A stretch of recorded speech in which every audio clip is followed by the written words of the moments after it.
¿Qué onda, gente? ¿Cómo están? Bienvenidos a otro episodio más. Hoy un tema bastante especial, con un invitado bastante especial. Juan Diego, ¿cómo estás? Bienvenido, gracias por tu tiempo. Hola Fernando, gracias. Siempre un placer estar en estos temas de conversar un poquito de qué sucede en algunos lugares, pero muchas gracias por la invitación. A usted por el tiempo. Para quien no se ubica, ¿quién es Juan Diego? Es profesor de la U, investigador de la UTPL, ex profesor mío, un crack. Pues bueno, hace un par de años ya conversábamos en la radio cuando tenía el programa y ya era hora de actualizar la conversa referente a temas importantes, ¿no?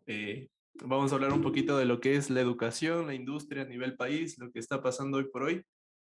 Y pues nada, a ver cómo va fluyendo. ¿Cómo le ha tratado la U? ¿Qué tal en estos últimos tiempos? Bien, bien, no estoy aquí oficialmente, no soy UTPL hoy, pero sí, la verdad es que sí, la academia siempre es un sector muy interesante. Tiene sus matices, tiene parte del estrés laboral que sufrimos todos en muchos de los ámbitos, ¿no?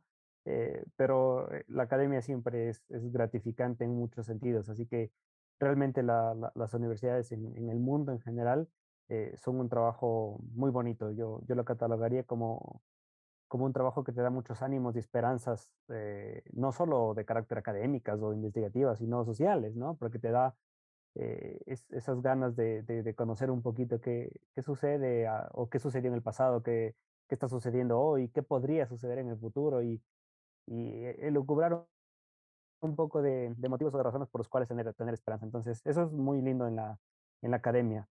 Eh, Siempre tenemos nuestras cosas, pero realmente, pues por ahora yo me siento muy cómodo donde estoy. Qué bien. Quería topar el tema para no seguir el mismo ciclo de antes, durante y después. Empecemos con el ahora y luego vamos viendo cómo fluye.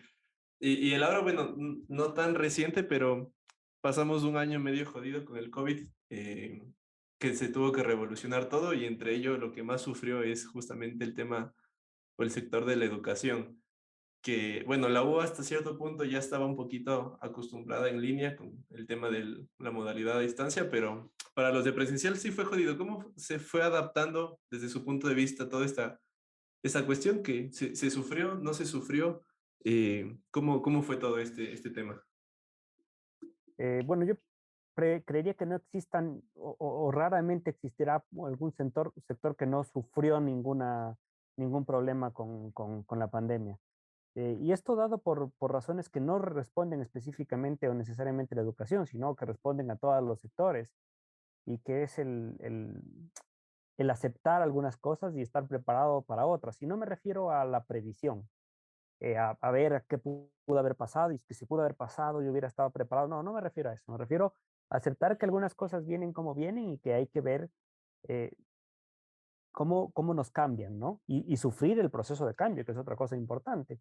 Entonces, claro que nos afectó como universidad y a todas las universidades en el país. Si bien es cierto, obviamente, nuestra universidad, eh, como dije, no estoy aquí como UTPL, pero tiene una plataforma muy grande de educación a distancia. Entonces, la más grande del país, sin duda alguna. Entonces, sí que hay donde soportar el golpe, por así decirlo, pero fuera de ello, en general, la educación se ha visto afectada por la pandemia. Por eso, porque a veces no aceptamos algunas cosas de los cambios. ¿Qué quiero decir con esto? El cambiar, por ejemplo, para las personas que estaban acostumbrados a la modalidad presencial, a la modalidad virtual, claro que es un reto grandísimo, no solo tecnológico, sino un reto de aprendizaje. Pero la educación en general, o sea, la educación en general a nivel mundial, ha venido transformándose durante muchos años en ciertas cosas digitales, ¿no? Y uno de los claros ejemplos más grandes de ellos es YouTube. YouTube se ha convertido, sin duda alguna, en un canal que te puede explicar o enseñar a hacer casi cualquier cosa, ¿no? Es muy raro que no, y de hecho muchos de los docentes utilizamos también esta herramienta para los estudiantes y los estudiantes la Claro. utilizan incluso para aprender mejor que con nosotros. Entonces, la herramienta está, ¿no? Eso estaba ya. Eh, el resistirse al cambio también a veces, o el no aceptar más que resistirse al cambio, también genera sus problemas. La educación es un ámbito tan grande que como cualquier monstruo gigante avanza lento, ¿no? Eh, con la palabra monstruo me refiero a algo muy grande que avanza lento, ¿no? Se entiende, se entiende. Entonces, claro, la educación probablemente no ha evolucionado en algunos aspectos muchos años. Probablemente tenemos o seguimos teniendo aulas similares no sé, de hace 50 o 100 años. Entonces, el cambio tenía que darse en algún momento. Obviamente, una pandemia lo aceleró terriblemente y con ella los problemas de haberse resistido tanto a un posible cambio. El hecho, por ejemplo, de un laboratorio físico, ¿no? De conocer un procedimiento o un proceso físico, no sé, si hablamos en el ámbito que tú y yo conocemos de la ingeniería industrial, no sé, de un proceso mecánico como el fresado, como el torneado, como el revenido, como cualquier proceso, ¿sí? De verlo físicamente o de hacerlo físicamente a verlo digitalmente, claro, hay un mundo de distancia, pero herramientas para verlos digitalmente, evaluarlo digitalmente, conocerlo de mejor forma, existen, pero claro, adaptarse a esas herramientas pues conlleva un tiempo. Entonces, cuando yo me refería o decía al inicio de esto que comenzamos a conversar, el cambio o aceptar los cambios o procesos que tengamos que sufrir como sociedades, significa que a veces probablemente haya que parar un poquito, ¿no? ¿Y qué quiero decir con parar? Quiero decir que, pues si es que es necesario de alguna forma en un momento de tener un poquito el proceso de aprendizaje y cambiar ese proceso, pero tomarse el tiempo para realizar el cambio, hay que hacerlo. Si es que yo soy estudiante o soy profesor y por alguna razón la pandemia eh, nos tomó tiempo y nos dio prioridades en su momento que quizás no fue la educación, a lo mejor, no sé, buscar un método de avance más lento en la educación durante un periodo de tiempo no hace que la humanidad se vaya a destruir o vaya a suceder algo catastrófico, ¿no? Entonces, sí que podemos esperar a veces. Y yo creo que uno de los grandes errores en no solo en las universidades, en los sectores educativos, fue el no querer esperar nada, el continuar como estábamos, el ritmo es el mismo, no ha pasado nada, nos adaptamos al medio digital y se fue. Y eso no es una realidad, porque un cambio tan fuerte te hace tambalear y hay que volverse a poner de pie, y eso toma tiempo. Y ahí hay algo importante, mucho que desglosar, pero algo importante que es el tema que hoy por hoy, o al menos lo he vivido yo post universidad, es que a veces te quedas con la sensación de que gastaste 5 años o 4 años o 6 años y saliste y te das cuenta que no estás preparado en realidad para lo que el mundo espera afuera, o sea, porque es otra realidad. Y a veces siento que, y usted me dará una mirada bastante diferente, pero a veces siento que a la interna de la universidad no se piensa eso, se piensa como, ok, son los 5 años en los que yo quiero que tú aprendas o desarrolles ciertas habilidades, pero no se piensa a futuro. Es mi percepción, tal vez se trabaja en eso ya a la interna, como que se mira al estudiante no como estudiante, sino ya como profesional a un punto en el decir, te vamos a preparar para cuando tú salgas de aquí, en realidad sientas que fue una buena elección estudiar aquí o aprender tal cosa o desarrollarte de tal manera. Entiendo. A ver, yo no creo que exista un sistema de educación formal que no piense en eso.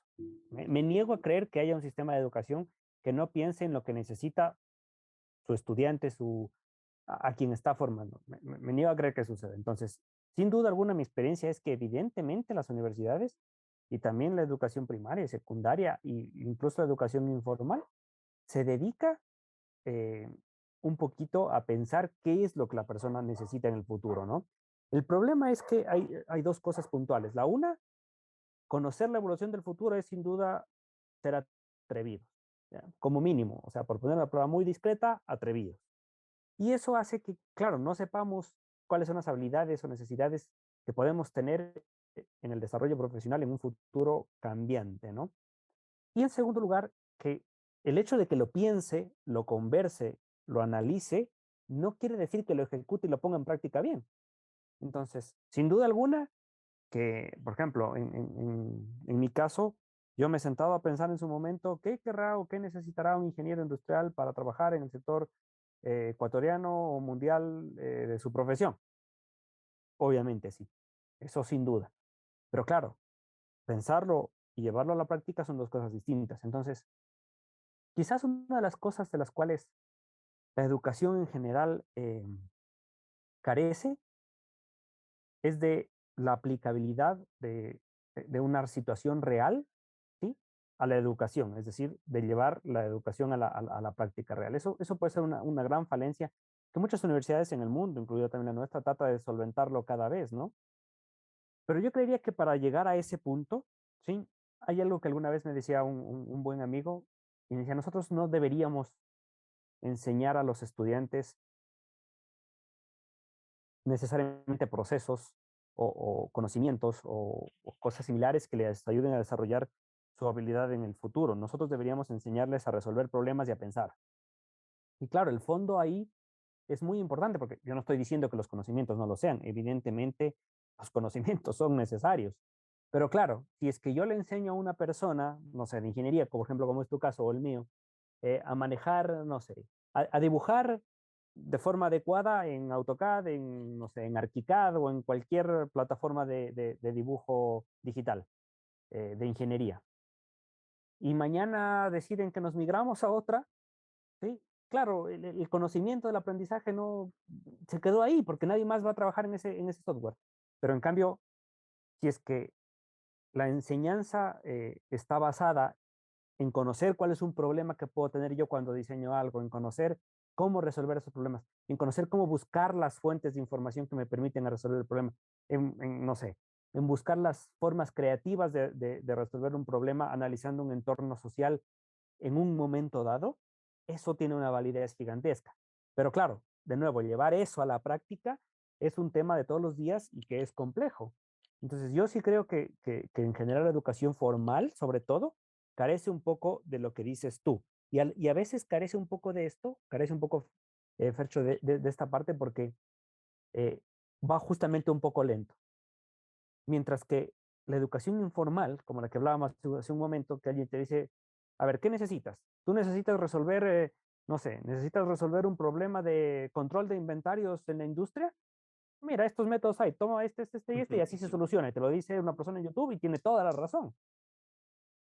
Esa es la parte que yo creo que la educación formal debería empezar a mezclar mucho más en su educación. Es decir, no quizás un método específico, no quizás una forma específica, una técnica específica que se puede aprender sin duda, sino la experiencia de las personas que están en el sector eh, profesional ejerciendo, que saben no qué va a suceder, porque ellos tampoco saben qué va a pasar en el futuro, pero sí que saben enfrentarse a una serie de problemas y buscar una serie de soluciones por su experiencia. Entonces, a lo mejor lo que falta es acercar justamente la educación formal al ejercicio profesional o al desarrollo profesional de una persona en particular, de una profesión en particular, o de lo que la sociedad requiera. A lo mejor falta preguntar, ¿no?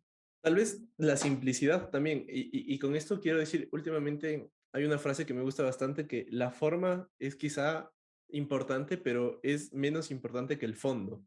Y a veces, por buscar la forma que sea más linda o más estructurada o más todo, hacemos que el fondo sea lo más complicado de llegar.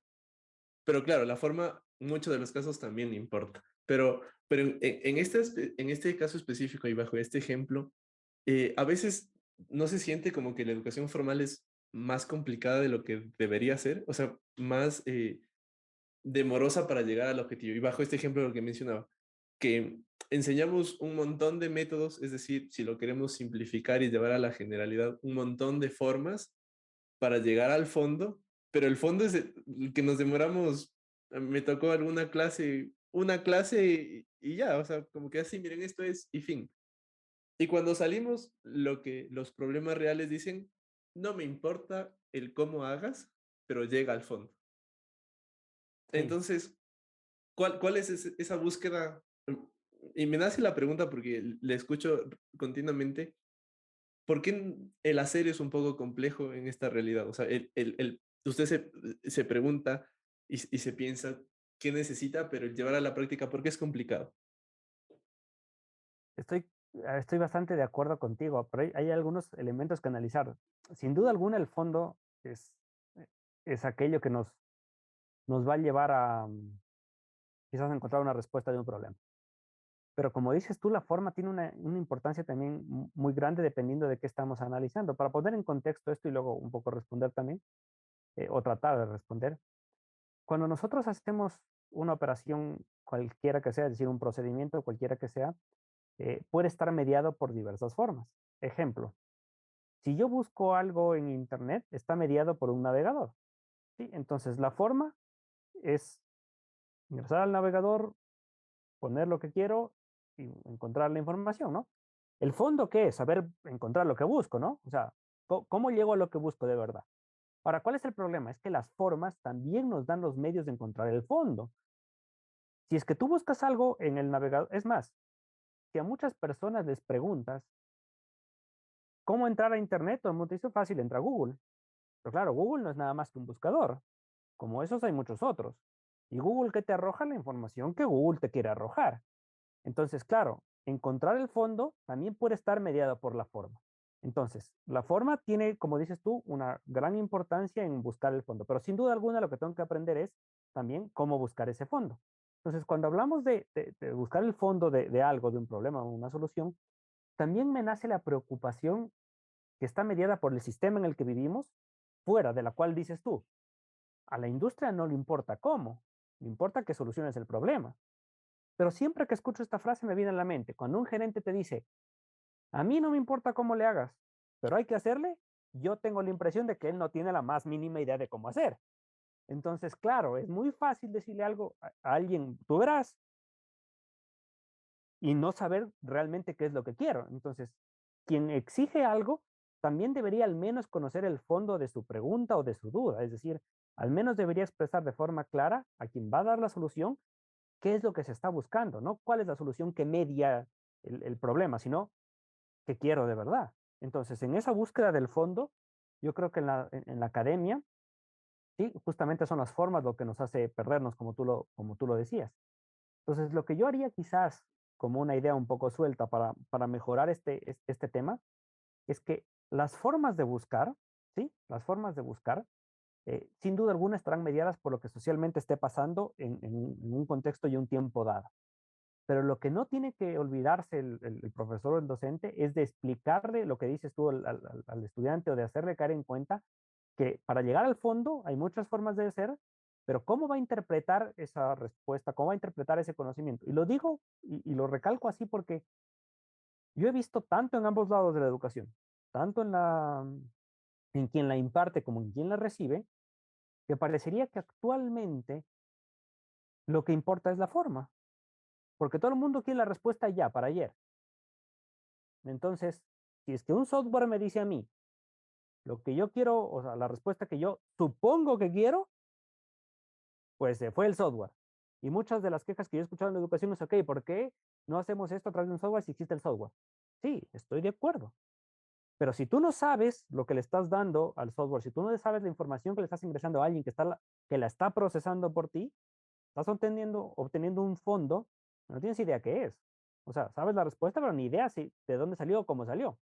Entonces yo coincido mucho contigo en que para poder explicar bien la forma, no hay cómo perderse en ese fondo. Y eso significa saber de base desde el inicio lo que yo estoy tratando de comunicar. Entonces, si un profesor va a dar una materia de, no sé, cualquiera, hablemos en una de las ingenierías, no sé, de transferencia de calor, y no tiene clara la matemática, no se meta a dar transferencia de calor.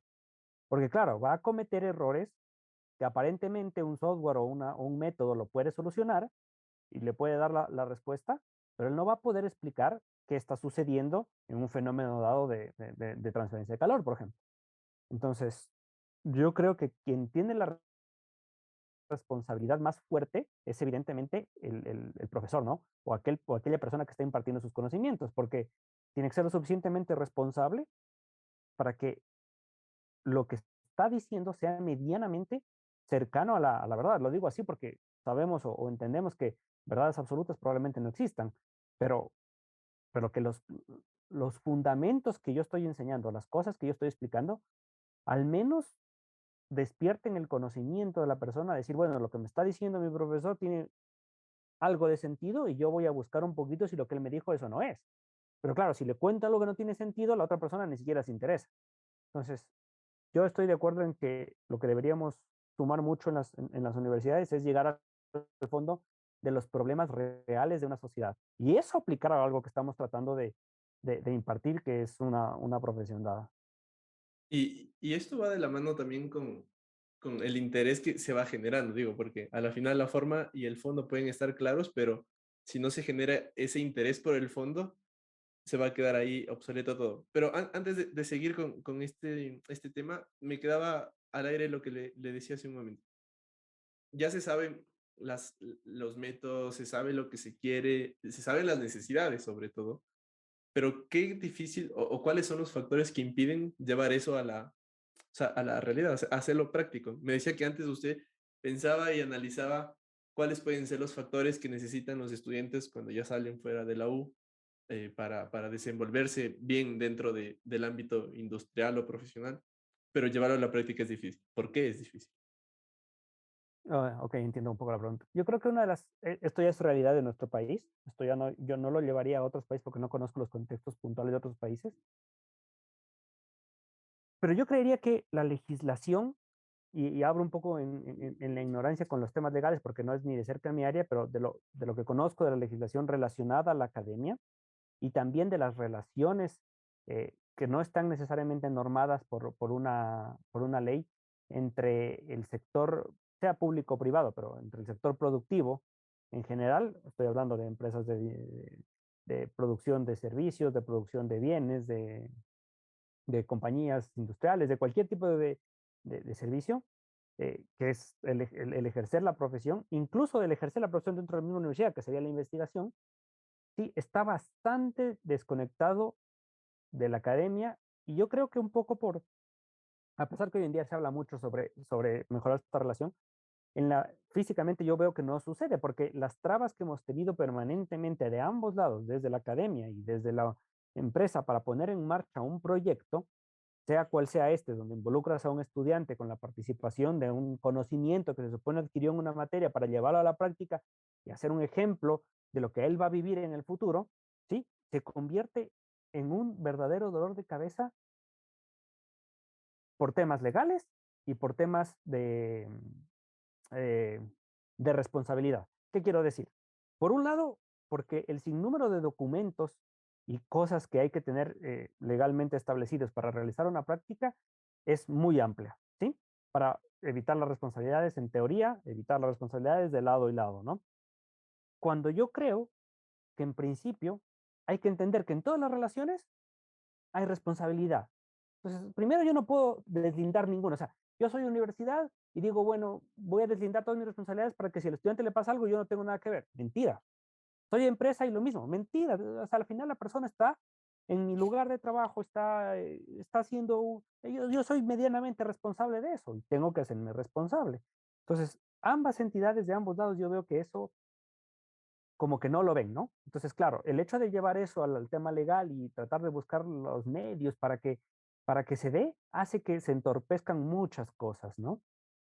Y la otra es esto que decía un poco yo de la responsabilidad, ya no solo sobre que la persona esté en mi lugar o no esté en mi lugar de trabajo, sino en velar por entender que dedicarle un poco de tiempo a una persona que está iniciando sus estudios o está en medianos estudios para comprender un proceso que nunca en su vida ha visto, es como que nuestro padre, nuestra madre o alguien que me está enseñando algo me diga, vos verás. O sea, aquí estás aprendiendo a caminar y vos verás. O sea, si puedes bien, si no, no. Entonces, claro, a mí me parece es una locura porque alguna vez también me decía una persona, yo estaba 100% de acuerdo con esa persona, me decía, un académico igual, mayor a mí, con mucha experiencia, me decía, es como que yo soy un cirujano, ¿no? Y me llegan 50 pacientes y yo diga, bueno, 30 se murieron, ¿no? Al final, yo no soy el responsable de salvarles la vida. En la educación pasa lo mismo, me llegan 50 estudiantes y yo digo, es que 30 perdieron. Pero es que se supone que a mí me han puesto ahí no para que el estudiante pierda o pase, me han puesto ahí para yo explicarle y enseñarle o tratar de guiarlo en un proceso de aprendizaje. Entonces, obviamente es mi responsabilidad que él aprenda. ¿Que se mueren pacientes en cirugías? Sí. ¿Que pierden estudiantes? Sí. Pero no puedo yo en ningún momento decir que esa no es mi responsabilidad, porque sí la es. Y en la empresa pasa lo mismo. Y no solo pasa con los estudiantes, pasa incluso con las personas que se contratan o sea, los primeros meses de trabajo de una persona. Te contratan en una empresa o estás haciendo una práctica o pasantía, te dan una inducción de media hora, hablo de nuestro país, ¿no? Y listo, se fue. Entonces, claro, tú ves experiencias de otros países y el acompañamiento que tienen, o sea, de verdad vale la pena. Entonces, claro, que le invierten al inicio mucho presupuesto, mucho tiempo, sobre todo de las personas con experiencia a las personas que no la tienen. ¿Pero por qué? Porque saben que están forjando una persona que se quede o no se quede en esa empresa, vaya donde vaya, ya va a tener una noción de cómo hacer las cosas. Pero claro, si es que la empresa no está dispuesta a, y yo pido a un estudiante que haga pasantía en una empresa y esa empresa lo ve como un problema y lo manda a sacar copias, entonces lo único que la empresa está haciendo es que 10 años después tenga de jefe de producción a alguien que sacaba copias y sabrá lo que va a pasar. Y para la universidad, mismo caso. O sea, si no le Y, dedica tiempo, tendrá un estudiante que 5 años después le va a decir, profe, lo siento, pero no tengo idea ni siquiera de multiplicar. y ese es el mindset que últimamente se ha visto en un montón de empresas. O sea, es que tuve la oportunidad de estar en una empresa de logística farmacéutica que, claro, al pasante lo tenían haciendo informes que creo que le pueden ser válidos a, pero como que la experiencia que te llevas, o sea, tú sabes que en otras empresas hay pasantes, quizás propios compañeros siendo mejor tratados, hasta siendo remunerados por su trabajo, pero hay, creo que la mayoría, y tal vez aquí hablo en las nubes, ¿no? Pero creo que en la gran mayoría de sector empresarial, lo ves al pasante como alguien al que quizá le puedes, y no sé si el término valga, explotar hasta un punto en el que hace esto, hace este otro, y no le das ese chance de que se encuentre con un sector profesional al que quizá pueda contribuir un año o 6 meses después. Entonces, ¿cómo podemos desde la academia, o no sé si desde algún proyecto civil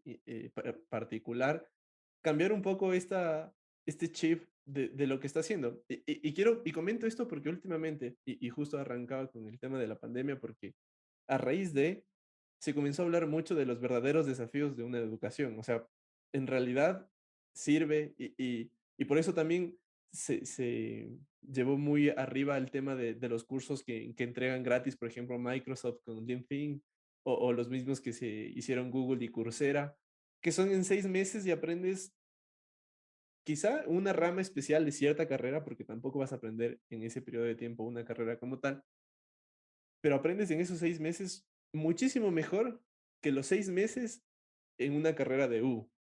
Entonces, ¿cómo ir cambiando esos chips de un lado y del otro, no? Claro, todo es un proceso y eso sí hay que tener bastante claro que la realidad de nuestro país a veces nos lo impide, pero hay empresas, la otra vez estaba viendo un video de General ahí en Cuenca que, o sea, el sueldo básico de los manes es 1,200, sea quien sea, y encima le pagan la educación a los hijos de los trabajadores. Es que las personas que están ahí, primero no se van a querer ir por una estabilidad familiar y económica estable y buena. Y segundo, si se van, ya la expectativa de que ojalá me paguen más del básico, no va a estar. O sea, ahí van una expectativa más alta y un profesionalismo más alto. ¿Qué es lo que se esperaría de este cambio tanto de la academia como de la industria? ¿Cómo llegar a un punto medio, al menos en una gran mayoría acá en el país? Yo creería que, y lejos de estar probablemente en la verdad, eh, yo la respuesta que daría a este problema es resiliencia. Yo creo que si es que a ambos lados no son resilientes con la otra persona o con la persona que está en formación, esto no camina. ¿Por qué lo digo? Porque cuando tú estás tratando de enseñar algo a alguien, el último pensamiento que debes tener en la cabeza es, cuando esa persona sepa hacer algo, me va a quitar mi puesto de trabajo. O cuando esta persona sepa hacer algo, a lo mejor asciende más rápido que yo. Cuando esta persona sepa hacer algo, probablemente se pondrá su propia empresa y me va... Ese es uno de los, para mí, pensamientos menos resilientes que alguien puede tener ante un problema, ¿no? ¿Y por qué lo digo? Porque yo veo que cuando alguien no tiene una preocupación sobre su trabajo, no tiene una preocupación sobre o tiene seguridad sobre que al final él o ella puede r- rendir en ese o en otro trabajo porque es una persona, no sé, que le gusta investigar, que le gusta conocer cosas nuevas, que le gusta desarrollar, que le gusta lo que sea, no se preocupa de esto y lo que intenta hacer es que el pasante que esté con él sea una persona que en su momento no solo aprenda de él, sino que probablemente le sea útil en darle soluciones. Entonces, si yo tengo un pasante que trato de enseñarle o que trato de explicarle de la mejor forma posible mi trabajo, es muy probable que alguien de fuera con otros conocimientos que yo no los tengo porque yo no soy el pasante, yo podré ser la persona más experta del mundo en cualquier cosa, pero eso no me hace el único conocedor y sabio de un proceso. Mientras que alguien viene de fuera, nuevo, que no conoce el proceso, puede ser que lo vea con ojos diferentes y me dé una solución que a mí ni siquiera se me había ocurrido. Pero claro, si yo no le doy la oportunidad, si yo no le doy el acceso, nunca va a suceder. Entonces, yo creería que ese medio o esa forma es entender que nosotros socialmente en las empresas y en cualquier en lugar vivimos eso, vivimos en comunidad, vivimos en sociedad. No, no somos una persona aislada, no somos una empresa aislada. O sea, nosotros nos debemos a un grupo social completo, ¿no? Incluso a toda una comunidad, incluso a todo el mundo. Entonces, si las empresas y las universidades no ven esto de esa forma, pues yo no creo que en ningún momento vayamos a cambiar esta posibilidad de darle a quien quiera hacerlo una mejor enseñanza. Con respecto, por ejemplo, a esto que decías tú de los cursos gratuitos, eh, fuera del fondo que pueda tener el negocio, que es algo de lo cual preferiría no hablar, Claro, fuera de eso, antes hubiera sido impensado que un conocimiento sea gratuito, cuando en realidad la educación tiene como bandera eso, ¿no? O sea, que al final quien quiera aprender, que venga y aprenda, ¿no? Porque al final eso es lo que yo sé hacer, ¿no? ¿Y por qué me sirve a mí? Porque yo soy un educador, ¿no es cierto? Yo no soy un agricultor. Entonces yo cosechar mis cosas probablemente no pueda. Entonces, claro, si es que no hay quien coseche, yo me voy a morir del hambre. Eso es vivir en comunidad. Si es que no hay quien sepa elaborar una casa, yo no voy a tener dónde vivir. Entonces, si es que yo no veo las cosas como son socialmente, pues claro, jamás voy a querer formar a alguien. Pero resulta que no me doy cuenta que esa es la persona que también me está manteniendo a mí en vida, que forma parte de mi ser, de mi estado, de mi sociedad. Cuando no vemos eso, yo creo que nunca vamos a solucionar ese problema que tú mencionas. claro. Y la cuestión es trabajar en conjunto, justamente como agrandando el concepto que da de vivir en resiliencia, de vivir en sociedad, es eso, o sea, saber que primero no somos los que hacemos todo y no lo vamos a llegar a hacer nunca, y que ahí se trata el hecho de que si tú sabes algo que yo no sé, tal vez en un futuro podamos llegar a más cosas. Y creo que es algo que se replica a todas las cosas de la vida. Hablaba de estas cuestiones de la educación un poco digital, un poco volviendo al tema inicial, porque era uno de los desafíos en COVID y post-COVID, creo yo, no solo de las universidades, sino eh, a nivel de conocimientos, a nivel mundial. O sea, que hoy por hoy se viven grandes problemas justamente de esto, de que yo quiero aprender por mi medio y no voy a gastar mucha más plata, mucha menos plata por ir a otro lugar si lo puedo hacer desde mi casa y demás. ¿Cuáles son los desafíos entonces? Centrémonos solo en la realidad ecuatoriana, que es la que nos importa por ahora.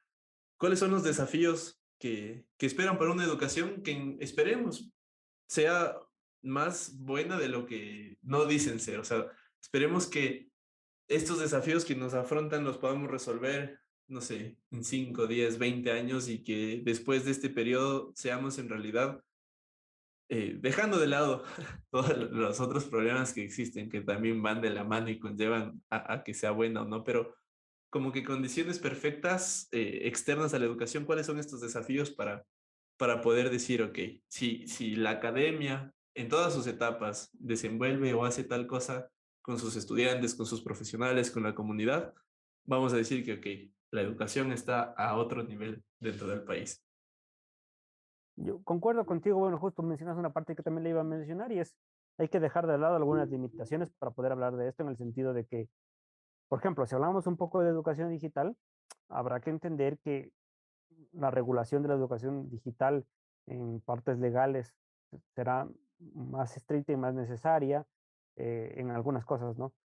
Habrá que tener claro que la tecnología tendrá que estar al alcance de, para poder llegar a esa educación un poco quizás digital y diferente. Porque claro, si es que tienes los problemas que tienes hoy en Ecuador como, no sé, no tienes acceso a un dispositivo, no tienes acceso a Internet, no tienes acceso, obviamente esto no va, no camina, ¿no? Como dices tú, dejando un poco de lado eso, que es un problema que hay que resolver y que no solo corresponde a la educación, sino que también le corresponde a la sociedad en general, tratando de resolver esos problemas un poco técnicos para una educación más más digitalizada, por así decirlo. Yo creo que hay varios factores que harían que esta educación siga creciendo de nivel y sea buena. Por ejemplo, uno de ellos, para empezar, será el tema justamente social. Una de las desventajas de la educación que dices tú, o sea, yo no sé, quiero estar en Harvard y pues Harvard está en el escritorio de mi computadora, pues bien, pero Harvard te da la interacción social que necesitas para comprender el entorno donde tú te mueves. Entonces, eso no puede o no debe perderse, independientemente de cómo se haga. O sea, no sé si socialmente lo hago a través de un medio digital o socialmente, físicamente, si estoy ahí con mis compañeros o lo que sea, pero esa parte no se puede perder. Entonces, el palpar, el ver, el estar es importante. Y sobre todo el entender que el mundo no está solo a través de la pantalla, en el sentido de que existe también una realidad fuera de. Eso es importante de entender. Yo creo que otra cosa primordial que haría que la educación mejore en el país es justamente que los entes llamados a educar, es decir, universidades, escuelas primarias, estén dispuestos a ser muy flexibles en un mundo eh, que yo preferiría no sea tan cambiante, tan rápido, pero mientras lo siga haciendo, mientras siga funcionando así, las universidades tienen que estar dispuestas y, por ende, sus entes de control también, ¿sí? A generar cierta flexibilidad en los cambios de los procesos. Porque si es que no hay eso, es decir, si es que yo me empeño en, no sé, si es que yo me empeño en que tengo que demostrarle no sé, al Consejo de Educación Superior o al Consejo de Acreditación de la Calidad de Educación en el Ecuador, que mis estudiantes están las 8 horas que dice la materia metidos ahí en el Zoom o no sé, o en la aula presencial y mando cajas de documentos o discos duros o no sé, OneDrive o lo que sea de documentos infinitos para demostrar eso. Y luego viene alguien y dice, bueno, sí, sí, todo muy bonito, pero evalúa a mi estudiante y no sabe nada, mm, no tiene sentido. Entonces, las universidades tienen que estar dispuestas al cambio, las educaciones en general, dispuestas al cambio que las sociedades vivan. Es decir, que si mañana la sociedad demanda, no sé, demanda personas que sepan cambiar focos, yo tengo que enseñarle a la persona a cambiar el foco, independientemente de que yo le pueda demostrar al ente de control o a alguien que pude enseñarle a cambiar el foco. Porque, ¿cómo se mide o cómo se mide? Incluso yo soy mucho de la idea de que las universidades o cualquier sistema de educación no es un sistema de evaluación, es un sistema de educación. Entonces, yo no he visto un video en YouTube, o al menos no recuerdo haber visto un video en YouTube de un profesor que te enseña, no sé, una clase de Excel, te da tu video ahí, ¿no? Y al final del video dice, eh, aquí está la evaluación, haz la evaluación y muéstrame que sabes. Yo no he visto. ¿Por qué? Porque al final, ¿quién le va a medir a esa persona si sabe o no sabe? La persona que está afuera, ¿no? Entonces, si yo soy, no sé, director de la carrera de ingeniería industrial en la universidad y saco ingenieros industriales y yo hago un examen al final que certifica que el ingeniero industrial sabe y es ingeniero industrial. Y luego llega a la industria y alguien le dice, oye, bueno, hazme el plan de producción y el otro no tiene idea de dónde está parado. Entonces, claro, ¿qué va a pasar? Yo puedo darle el certificado de ingeniería industrial, es más, puede venir un certificador externo y hacer lo que quiera. Pero si la empresa te dice, usted no sabe, usted no sabe. Entonces, yo como universidad, por ejemplo, o como ente, no, para mí no debería ser un evaluador. Yo entiendo que en su momento esto se hizo también porque había que subir el nivel de la educación y eso, de hecho, sin duda se dio. O sea, la educación superior de hace 20 o 30 años no refleja algunas cosas interesantes que refleja la de hoy. Pero también es cierto que la educación superior de hace 20 o 30 años cimentaba muchos fundamentos de mejor forma. Entonces, como hay afuera un ente evaluador eh, automático, intuitivo, social, normativo, lo que quieran, o sea, que existe, no porque lo hayamos nombrado, sino porque está y que es la sociedad, pues yo como universidad debería flexibilizar mi educación y no importarme tanto, ¿sí? No importarme tanto el yo poder evaluar, sino el empezar a preguntarme cómo llego con los conocimientos y con métodos y las formas de enseñanza a quien quiero llegar, que es mi estudiante. Si es que él me dice, mire, evaluador, yo no entiendo, o bueno, a mí se me hace muy difícil entender este ejercicio que usted me está planteando, esta idea que usted me está planteando de esta forma, ok, ¿cuál es el método que yo puedo utilizar para eso? Pero ¿qué tiene que suceder para que esto, para mí, para que esto mejore? Es un tema que ya no solo le atañe a las universidades, sino a todo el mundo, y es el tema del manejo de los recursos. Es decir, ¿dónde queremos poner el recurso? ¿Por qué lo digo? Independientemente de que la educación sea privada o pública, en mi pensamiento quizás toda debería ser gratuita, pero bueno, fuera de ello, yo no puedo cargarle a una persona que va a enseñar en un proceso de tiempo el enseñar, no sé, cierta práctica a 500 estudiantes o a 50 o a 100, a lo mejor no le dan ni el tiempo para hacerlo. ¿Y por qué sucede eso? Porque a lo mejor esa persona que está ahí trabaja bajo un sueldo, trabaja bajo unas condiciones y no tiene el tiempo suficiente según su carga, por ejemplo. Entonces, si la sociedad prefiere invertir el dinero, no sé, en carreteras, no digo que esté mal, solo digo, si prefiere invertirlo en carreteras y no en educación, pues bien. Pero si es que yo prefiero invertirlo en educación, tendré que garantizar entonces tener un número adecuado, por ejemplo, de estudiantes para que todo este proceso de flexibilización exista. Entonces, hay ciertos llamados sociales que hay que hacer también para que la educación mejore. Pero yo creo que ponerse la mano en el corazón de parte de la educación y decir, bueno, aquí nosotros estamos llamados a enseñar y no a hacer negocio, eso va a favorecer muchísimo a la educación. Se me vienen dos ideas a la cabeza. Hace el primer episodio del reestreno de este podcast hablaba con un amigo que es graduado en ciencias políticas y hablábamos de la realidad política del país. Y le preguntaba cuáles eran estos no negociables si es que el país decide endeudarse más de lo que ya se está endeudando. Entonces, claro, hoy por hoy la realidad dice que la seguridad debe ser un no negociable, o sea, invertir en quizás reforzar o construir nuevas cárceles, reforzar el sistema en cuestión de rehabilitación propia y no que sea una escuela para salir más delincuente de lo que ya entraste, y entre otras cosas, ¿no? Y se me viene esto a la mente porque digo, claro, a la final otro no negociable, a más de la salud, es la educación, o sea, no podemos dejar de lado esto. Y se me viene a la mente esto porque digo, claro, si invertimos, y siguiendo el mismo ejemplo, en la educación, posiblemente en un año no tengamos las mejores carreteras, pero sí en unos 5 a 10 tenemos los mejores profesionales para hacer aún mejores carreteras de las que se pudieron haber hecho con esa inversión. Siguiendo un poco ese ejemplo. Y se me viene esta idea porque también digo, vamos, ¿qué está importando en cuestión ya universitaria? Y se me venía otra idea de un podcast de unos gringos que ellos dicen que tener una iglesia o una universidad en los Estados Unidos es el mejor negocio del mundo que se puede hacer por las tasas altas, los aranceles y demás. Y quiero concluir esta recapitulación porque en uno de esos episodios decían un host de ese podcast, si yo recibo a una persona y me dice, por favor, invierte en mí cierta cantidad de dinero, me voy a poner a estudiar. Él decía, yo no te presto el dinero, yo no invierto en ti, porque ¿qué me hace pensar que tú en tus 5 o 6 años acabando tu universidad me vas a devolver lo que te invertí? ¿O cómo lo vas a hacer?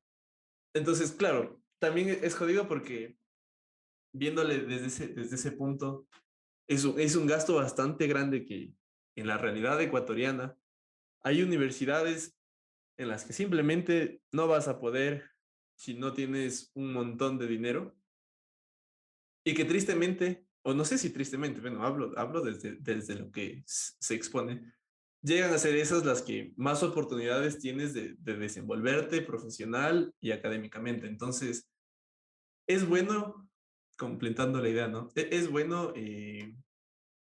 seguir el mismo modelo, o cuál debería ser el modelo enfocado a que el estudiante, independientemente de si sigue o no una carrera universitaria, desenvuelva y desarrolle cosas positivas para el país, para la sociedad. O sea, ¿cómo le podríamos hacer ahí?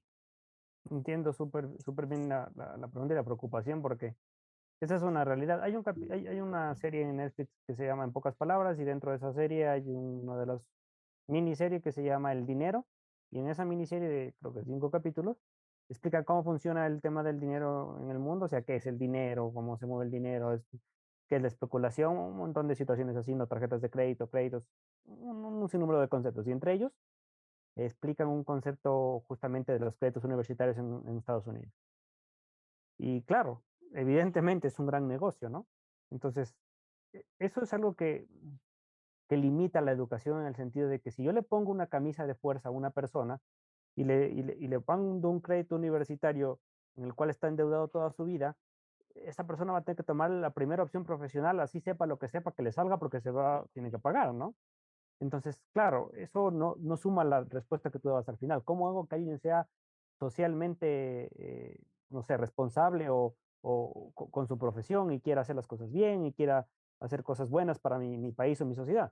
Pues esa no es una forma, claramente, ¿no? Entonces, yo creo que la inversión en educación, como dices tú, si bien es cierto, es no negociable, lamentablemente no es una realidad. No es una realidad política actual y no creo que la sea. Eh, si es que hay que recortar, yo estoy seguro que la educación va a recortar. Estoy segurísimo. Puedo equivocarme también, pero yo creo que eso va a suceder. Eh, Incluso hasta la propia salud, lo que es una locura, pero bueno, sucede. Más allá de eso, yo creería que invertir en educación no solo significa lo que estamos hablando aquí contigo, o sea, y tú lo decías, no hablemos solo de educación formal. Invertir en educación no solo es hablar de educación formal, no solo significa invertir en escuelas, en colegios, en universidades. Invertir en educación es muchas cosas. Eh, ¿Qué pasa si es que yo dejo de dar una parte, no sé, me voy a inventar cualquier ejemplo, y dejo de dar un poquito de astronomía o un poquito del sistema solar en las escuelas? O sea, un poquito lo dejo de lado y meto otro tema que parece interesante actual, ¿ya? Pero a cambio de ello, en vez de yo invertir en, no sé, tenía que meter un tema nuevo, una temática nueva en educación, ¿sí? En las escuelas de todo mi país y necesito invertir una gran cantidad de dinero, ¿no? Para hacerlo. Y en vez de eso, reemplazo, por ejemplo, una con otra. Y invertir en educación para mí se convierte en crear un museo de astronomía, donde todos los estudiantes, niños o jóvenes o quien quiera ir ahí, así sea adulto o lo que sea, va a aprender de eso de forma natural, ¿no? Y yo no necesito montarme una universidad de astronomía o no, no necesariamente, ¿no? O sea, hay muchas cosas que son educación. ¿Qué pasa si en vez de construir no sé, en vez de construir un campo deportivo, que también está obviamente muy bien, pero en vez de hacer eso, construye un escenario donde la gente pueda expresarse en poesía, en música, en lo que quiera, ¿no? Gratuito. O sea, son escenarios donde existe educación. Entonces, esos modelos de educación, yo creo que harían que las personas también se sientan un poco resilientes de nuevo hacia su sociedad.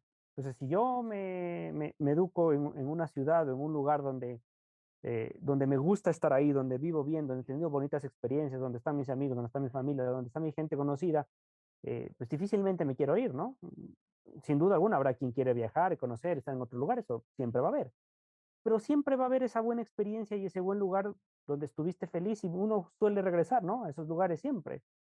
Entonces, claro, si yo te brindo como sociedad un medio adecuado, eh, yo creo que educativamente tú le vas a devolver todos tus conocimientos a ese lugar. Y lo mismo pasa, o es la analogía que hacíamos tú, con una empresa. Si es que una empresa a mí, sea quien sea, eh, me trata bien en el sentido de que, independientemente del salario, incluso me trata bien en el sentido de entiende mis preocupaciones, entiende mis debilidades, entiende mis problemas, entiende también mis fortalezas, me da oportunidades en todos los sentidos y me deja mostrar mi capacidad y equivocarme también y otras veces hacer que la empresa crezca mucho, pues difícilmente yo voy a querer irme de ahí porque estoy cómodo, estoy bien, o sea, estoy en un lugar que me gusta, ¿no?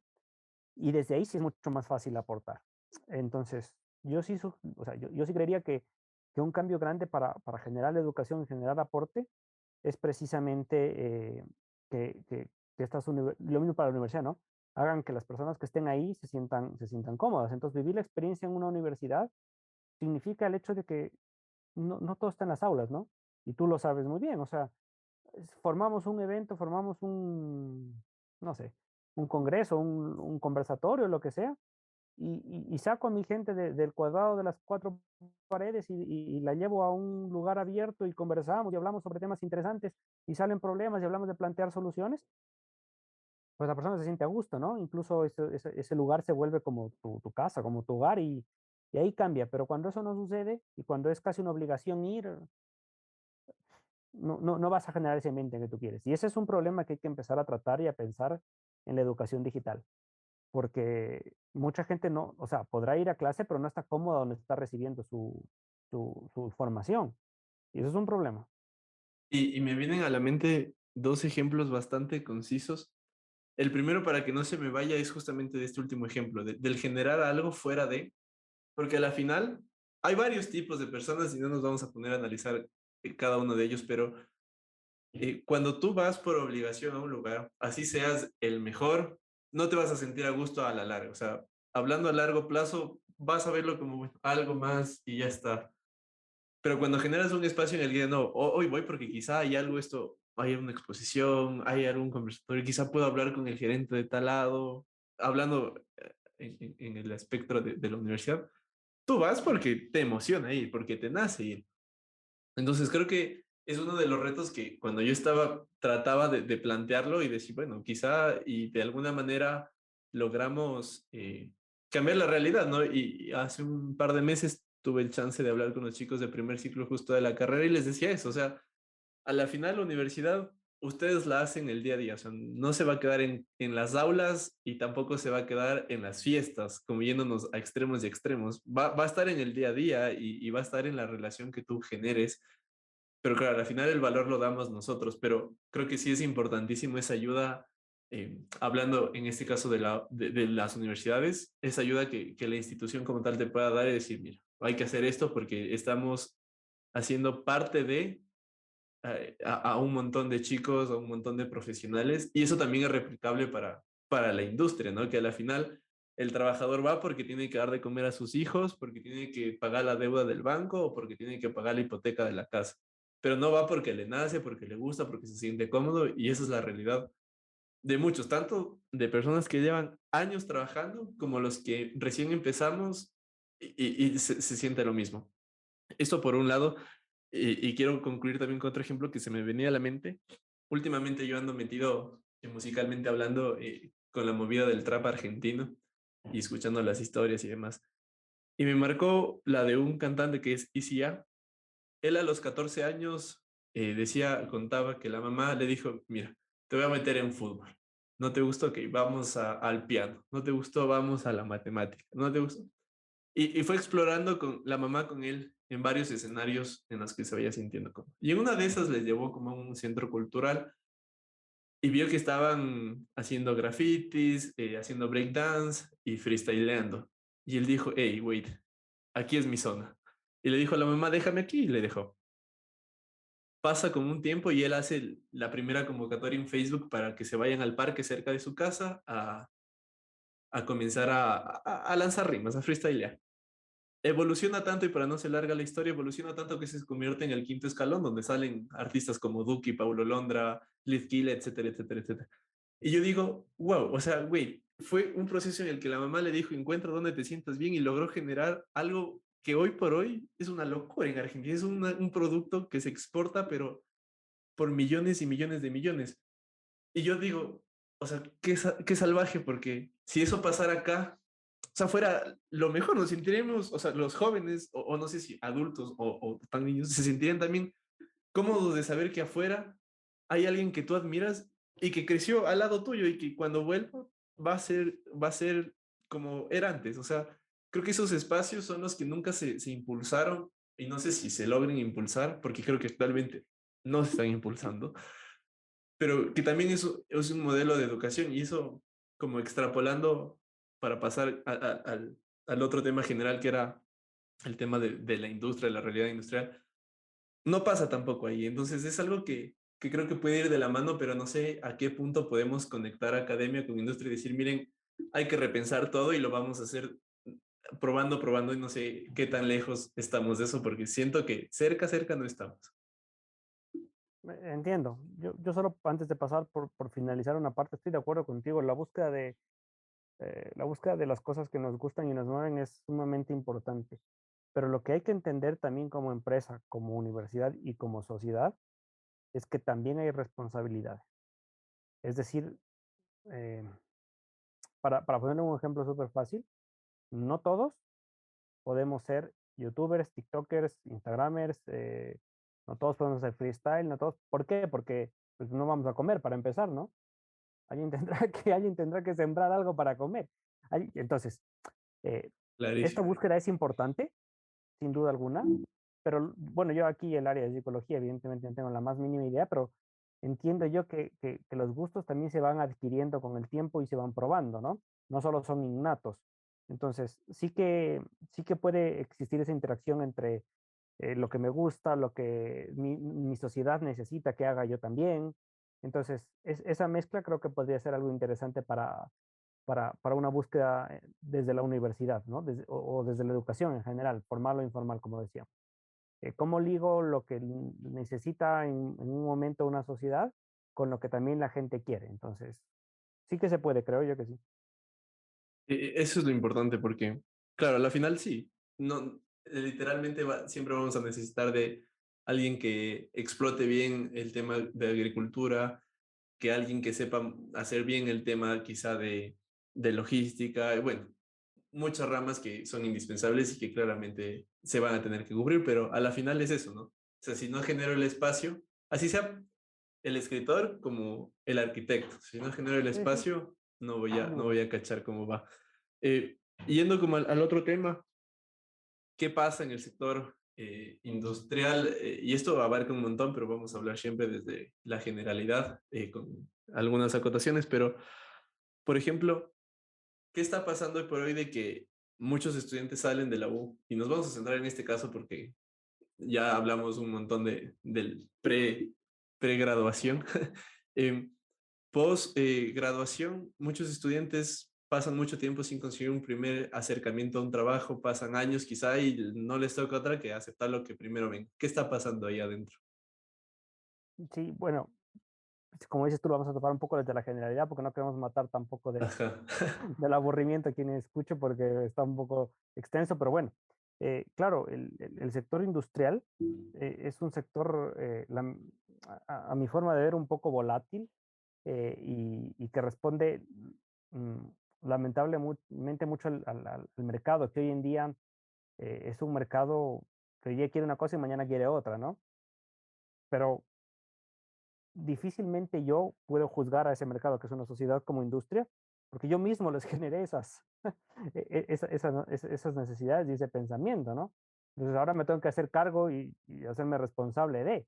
Entonces, claro, algo que yo creo que las industrias no pueden darse, o las empresas no se pueden dar el lujo, es de que esta volatilidad o esta forma cambiante o de cambio rápido haga que sus profesionales o que en sus profesionales pase lo mismo. Porque claro, puede ser que, bueno, medianamente, ¿no? Que un objeto, un artículo, una máquina, un proceso es como desechable, ¿no? Aunque digo medianamente porque detrás de eso la realidad es que nos impacta a todos, porque desechar una máquina, un proceso, un objeto, incluso las cosas intangibles como los modelos y los procesos, son gastos de recursos y de recursos ambientales. Y esos recursos nos impactan y de muchos tipos de recursos, ¿no? Entonces, yo creo que esa flexibilidad del cambio que tienen hoy en día las industrias, que se pinta siempre como algo bueno, no necesariamente lo es. Entonces hay que entender que uno de los recursos más importantes que tenemos sin duda alguna es el pensamiento, la mano de obra, la generación del conocimiento de las personas que están en esa empresa. Nosotros no podemos pedirles a ellos una flexibilidad al cambio de esa naturaleza porque no está al alcance de nadie probablemente.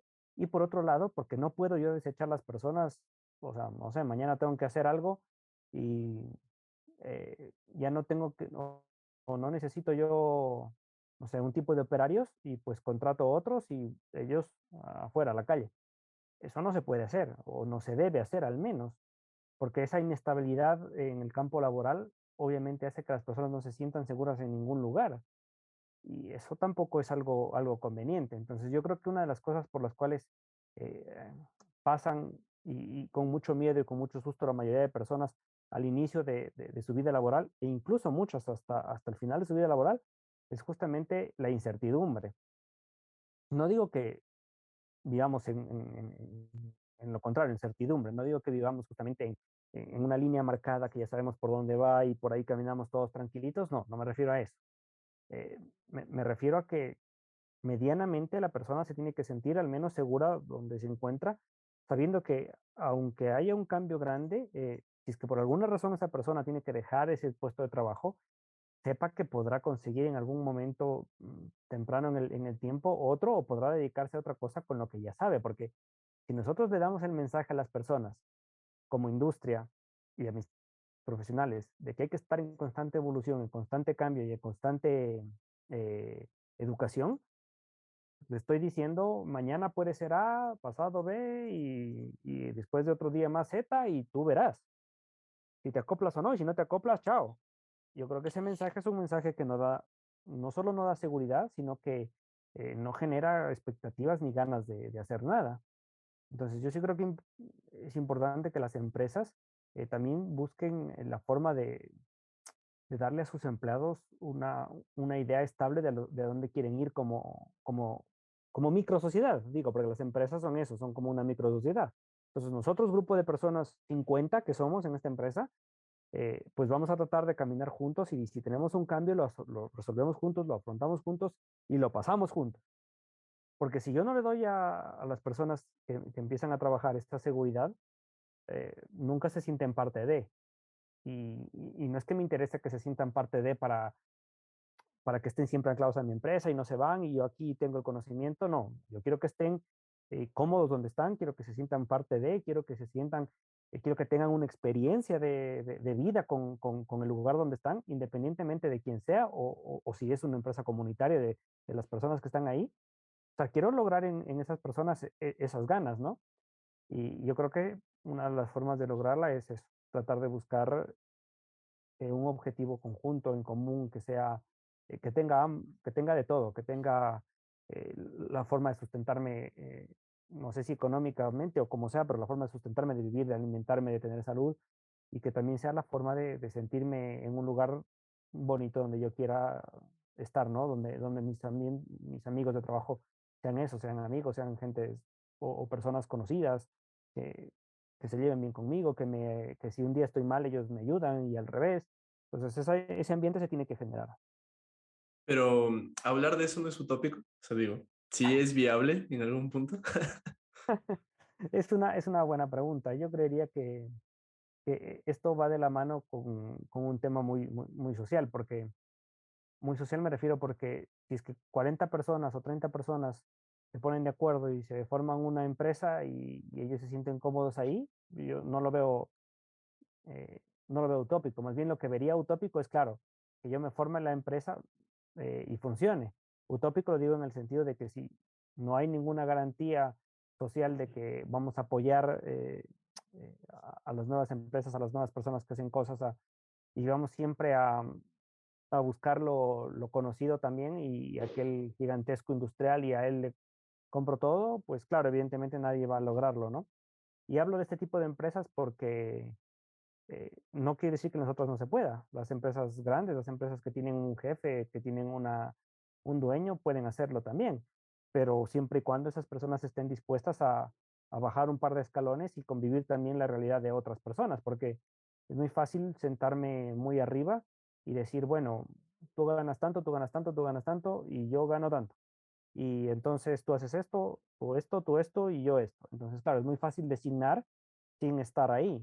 Entonces, hay que estar ahí. Y si es que no, si es que esto no sucede como dices tú y esto es un poco utópico, eh, ¿quién tiene el poder de cambiarlo? La gente, ¿no? La sociedad como tal. Nadie más tiene el poder de cambiarlo. Eso es importante. A veces no nos damos cuenta y digo, se me viene a la mente lo del 2005 cuando en realidad la gente creo que se dio cuenta y salió y votó un presidente, fin. O sea, así de simple es el poder que, al menos dentro de esta realidad, tiene la gente. Pero se me viene a la mente, conversando en una de las charlas con mi madre de la vida y de la política, ¿sí? Me decía, claro, que pareciera que hoy por hoy, porque vamos, los que quizá en el 2005 salieron, el target, si queremos poner un promedio, ya hoy por hoy está un poquito preocupado por otras cosas que ya no mucho le interesa salir a la calle a eso. Entonces me decía, claro, pareciera que los que están ahora, los que tienen chance de salir, no quieren. Y yo le digo, Sí, o sea, porque en realidad quizá ya ni nos va ni nos viene ciertas cosas. Pero a lo que voy es que lo que estamos tan enfocados hoy por hoy quizá es el carácter personal. O sea, quiero que yo estar bien, quiero que con la persona que vivo o comparto diariamente esté bien, que no me va a importar cómo. Y aquí se me viene a la mente esto. Quizá el fin justifica los medios en este caso, es decir, yo puedo justificar que me siento bien a costa de mi indiferencia social o puedo justificar que estoy viviendo bien porque a la final hago tal o cual cosa, o sea, y hablando, o sea, replicando esto o ejemplificando, perdón, al tema industrial empresarial, ¿cómo podemos ver que haya esa, ¿cómo decirlo? Que se viva bien individualmente y socialmente. Hay algún tipo de circunstancia en la que llegaba acá. Sí, sí puedo convivir bien y vivir bien. Sí, entiendo. Yo entiendo tu punto y estoy muy de acuerdo en que si es que no hay un poquito de sacrificio de todos, pues esto no camina a ningún lado y en las empresas sucede lo mismo. Es decir, si es que, no sé, yo tengo una función en una empresa, ¿sí? Soy el gerente de una empresa. Eso es una función que yo tengo que cumplir. Es un trabajo igual que el que tiene que cumplir el trabajo de, no sé, de fabricar una bebida. Es decir, el operario que está embotellando la bebida, sellando la bebida, mandándola al túnel de etiquetado y se fue. O sea, esa persona que está ahí tiene una responsabilidad, la que está en la gerencia tiene otra. En eso estamos claros. Ambos tienen trabajo, ambos tienen responsabilidad. Lo que no puede pasar es que, claro, yo como gerente, eh, me da lo mismo lo que les pasa a los operarios o no, si es que a mí me siguen pagando mi sueldo de gerente. Entonces, yo creo que para romper un poquito esa realidad, hay que dar ciertos, eh, no sé, golpes de realismo quizás sería la palabra, que pueden venir de ambos lados. Es decir, a lo mejor el gerente también siente que el operario no tiene ni idea eh, del sacrificio, del esfuerzo que tiene un gerente, tal vez, ¿no? Entonces, a lo mejor sería bueno que le diga, mira, estoy bajando a tu lugar de trabajo y te estoy mostrando, mira, ven acá arriba, esto es lo que hago yo, ¿sí? Y perdón que ponga el ejemplo de abajo arriba, no quiero, no estoy diciendo que uno esté más arriba que el otro, me refiero a que suele ser así en una empresa. Pues lo llevo y digo, mira, esto es así, mira, esto hago yo, ¿qué te parece? ¿No? Es difícil, ¿no? Y claro, por lo general los golpes de realidad van a ser al revés, porque pues, normalmente el que está cómodo es el que no se mueve, ¿no? Pero, pero claro, si es que eso sucede, yo creería que también la sociedad está llamada a generar estos golpes de realidad, que no necesariamente tienen que ser violentos, pero ¿qué pasa entonces si es que, ok, quien me gerencia a mí no tiene ni la más mínima idea de lo que yo estoy pasando en mi lugar de producción, por ejemplo? No sé, eh, mucho calor. ¿Qué pasa si mañana todos vamos a trabajar sin camiseta? A lo mejor el gerente dice, bueno, ¿y qué pasó? Se alocó todo el mundo. Mientras no me cambies las condiciones, esto no va a cambiar, ¿no? O, o no sé, o por último, el lugar de trabajo tiene que mantenerse de cierta forma, ¿no? Pues claro, como no me das tiempo para absolutamente nada, pues el lugar de trabajo se queda sucio y se ensucia todos los días hasta que sea una pila de basura. En algún momento alguien reaccionará. Entonces, yo creo que los golpes de realidad que también se tienen que dar desde diversas áreas son llamados sociales y pueden ser de muchas formas. Lo que no puede pasar es que esos golpes de realidad sean esto que estamos haciendo hoy aquí tú y yo, por ejemplo. Sea una conversación que nunca se aplica. Es decir, que yo hoy digo esto y yo mañana no soy capaz de dedicarme 5 minutos más a mis estudiantes porque no, porque se acabó la hora de clase. Entonces, si esos golpes de realidad que se ven mucho hoy en día son solo una conversación o son solo un tweet, está bien, hay tweets que pueden cambiar cosas, yo no digo que no, pero también hay tweets que nunca llegan a ningún lugar. Entonces, lo que a lo mejor en algún momento decía tu madre, pues tienes razón. Si es que en algún momento esto no cambia y yo lo que tengo que hacer es irme a parar en la esquina con 50 personas, así sea una protesta pacífica, a lo mejor toca.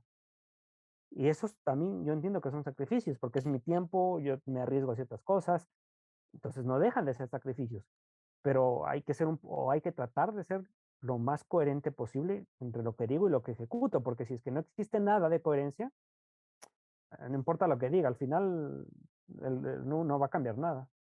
Sí, y es totalmente cierto. O sea, creo que se me vienen dos conceptos claves. Uno, para ejemplificar el tema de estos golpes de acción, es la empatía, o sea, tanto de un lado como del otro. Y el otro es no hay que simplificarlo, sino es habla y haz. O sea, simplemente todo lo que dices ser o dices hacer, hay que hacerlo en realidad. Y creo que eso es aplicable al día a día en todo. O sea, desde una relación amistosa, amorosa, hasta una relación laboral en cualquier empresa. Para ir un poco ya cerrando todo, que ha sido bastante chévere charlar a los años, ¿cómo podemos entonces comenzar a hacer ese algo? Y no solo, y esto es ya más general, o sea, fuera del ámbito quizá empresarial, que es una realidad que toca ir asumiendo y atacándola, pero a nivel general, ¿qué se puede ir haciendo? ¿Cuál puede ser los primeros pasos para hacer la transformación? Sea dentro del trabajo, dentro de la academia, dentro de tu vida, ¿qué se puede hacer? Ya, bueno, contesto un poco o comento un poco más que contesto realmente. Comento un poco sobre el tema en general, que yo creo que ya lo hemos dicho. Lo primero que se puede hacer es empezar a ser coherente justamente con lo que se dice y lo que se hace, ¿no? Segundo, empezar a generar pequeños sacrificios, porque es muy difícil cambiar de la noche a la mañana todo, ¿no? Entonces, generar pequeños sacrificios. Si es que hoy en día mi barrio necesita, no sé, necesita estar más limpio, pues nos organizamos y barremos todos la vereda o 10 minutos a la semana, yo qué sé. O sea, sacrificios pequeños que me demuestren que los cambios sociales grandes se pueden dar.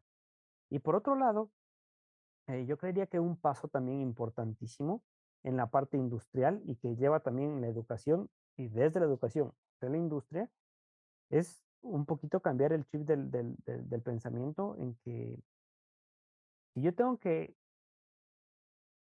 dedicarme 5, 10, 20 minutos más de mi tiempo, o un día no puedo dedicarme 20 minutos de mi tiempo a una actividad que yo tengo designada, de ambos lados tiene que haber esa comprensión y esa resiliencia. Entonces, si es que no dejamos de ver absolutamente toda acción, porque hoy en día es muy común y de hecho a mí también me gusta, pero es muy común el trabajo por objetivos o por metas. Esos objetivos y metas no convierten a la persona en un número. Ojo. Entonces, si yo no dejo de ver las cosas en dinero, si yo no dejo de ver las cosas en números, si no dejo de ver las cosas en metas cumplidas, en porcentajes cumplidos, este cambio social no se va a dar jamás. Porque si es que yo digo que mi trabajo me paga $3,000, $1,000, $500, lo que sea, para ejecutar una serie de acciones, y si es que del un lado, una vez, un mes, un día o lo que sea, no ejecuté, me sancionan, y si es que del otro lado yo ejecuto más, automáticamente quiero dinero, entonces esa inmediatez de las respuestas, esa inmediatez de las recompensas, pues no colaboran. Entonces yo creo que un buen paso para iniciar es meterse en la cabeza que lo que estoy haciendo yo, lo estoy haciendo por un bien mayor, a un bien económico, por un bien mayor. O sea, no quiero decir que no se reciba salario para nada, pero estoy diciendo que mi trabajo hace más cosas que generar dinero. Mi trabajo hace más cosas que un número y una meta.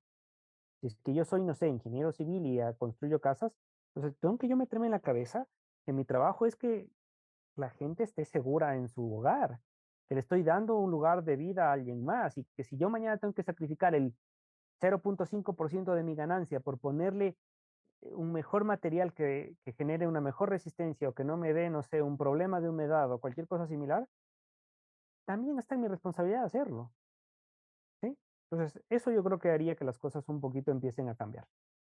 Y que esto me gusta porque se conecta con todo lo que hemos venido hablando de un poco la empatía y un poco del darse cuenta de generar esos ambientes chéveres. O sea, todo esto que mencionó que me agradó bastantísimo, se lo va a hacer cuando todo esto se confabule o se arme o se organice y tú como empleado entiendas que el de arriba también se está sacando el aire y tú como gerente entiendes que tu empleado se está sacando más aún el aire y dices, ok, me voy a generar un ambiente, entonces todo va a llegar como que si fuera un cuento perfecto que va a ir trabajando paso a paso, bien, bien, dándose cuenta de los errores, corrigiendo y a la final entregan resultados grandísimos. Y creo que todo esto se genera con eso, hacerse como una revisión interna y comenzar a atacarse y dejar como egos, eh, en riñas y todo por fuera y comenzar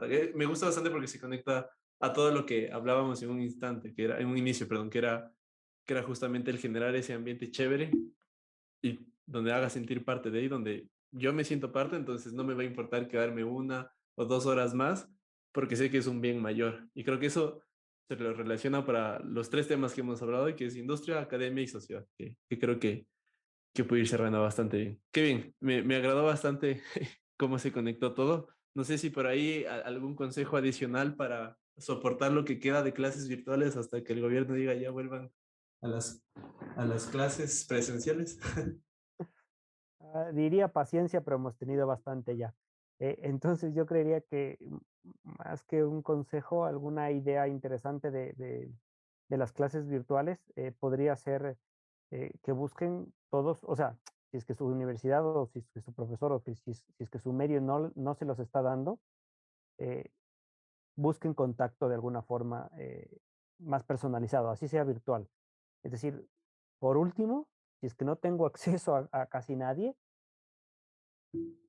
siéntense con alguien de su clase, con un compañero, si es que puede ser presencial mejor, si es que no puede ser, eh, hagan esto que acabamos de hacer contigo, Fercho, conversen y busquen temas que lleven a la aplicación o al menos a la conversación de un tema estudiado que no tenga nada que ver con los problemas que vieron en clase. No sé, si están hablando de, yo qué sé, de física, pónganse a pensar no sé, vean juntos un video de la erupción de un volcán y pónganse a pensar hasta dónde puede llegar la Tierra, yo qué sé, para saber que esas aplicaciones, o sea, existen en el mundo real.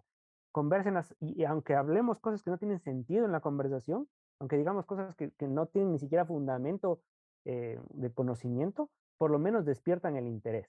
Entonces, y si es que hay cómo hacer esto presencial, sería genial. Entonces, yo creo que eso más que una herramienta para soportarlo, sería una herramienta para, para aclarar las cosas que no estoy entendiendo y que me den ese toque de que la realidad existe todavía, ¿no? De que no estamos viviendo en un mundo subreal que no existe y que nadie lo ve. Aunque ya mismo con el metaverso. Esperaría que no. Eso puede ser otro tema bastante chévere para Esperaría que conversar. Zuckerberg lo piensaría. Sí, suena interesante, pero a la vez sí da un poquito de cringe todo eso. Pero bueno, Sí, bacán.